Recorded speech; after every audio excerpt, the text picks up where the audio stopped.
ഖാല റസൂലുള്ളാഹി സ്വല്ലല്ലാഹു അലൈഹി വസല്ലം. ജീവിതത്തിൽ സൽക്കർമ്മങ്ങൾക്ക് ആവേശമുള്ള ഒരു കാലമുണ്ട്. നിങ്ങൾ ആലോചിച്ച് നോക്കൂ, ഇന്നലി കുല്ലി അമലിൻ ശിറ, ഏതൊരു അമലിനും ആവേശത്തിന്റെ ഒരു കാലമുണ്ട്. നിങ്ങൾ തന്നെ ഓർത്തു നോക്കൂ, ഒരുപാട് ഖുർആൻ ഓതിയിരുന്ന കാലഘട്ടം ഉണ്ടായിരുന്നില്ലേ നമ്മുടെ ജീവിതങ്ങളിൽ?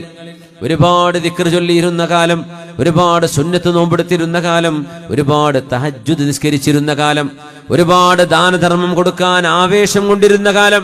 പിന്നെ ഇതൊക്കെ നിന്നില്ലയോ? കുറഞ്ഞു പോയില്ലേ? മടുപ്പ് വന്നില്ലേ? നമ്മൾ മാറ്റിവെച്ചില്ലയോ? വേറെ പലതും നമ്മളെ എൻഗേജ് ചെയ്തില്ലേ? നമ്മുടെ വാട്സപ്പുകളും ഫേസ്ബുക്കുകളും ഇൻസ്റ്റകളും ഒക്കെ കയറി വന്നപ്പോഴേ നമ്മുടെ ജീവിതത്തിൽ മാറ്റങ്ങൾ ഉണ്ടാക്കിയില്ലേ?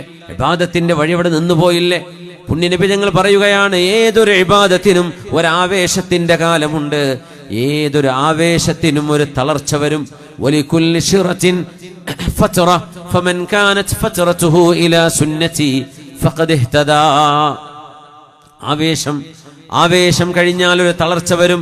ആ തളർച്ച വരുമ്പോഴും ആരൊക്കെയാണോ എന്റെ സുന്നത്തിൽ ജീവിക്കുന്നത് അവർ ഹിദായത്തുൽ തന്നെയാണ്. ആവേശം നിലനിർത്തി കൊണ്ടുപോകുന്നത് ഒരു പ്രശ്നമാണ്. കൺസിസ്റ്റൻസി അതൊരു ചാലഞ്ച്.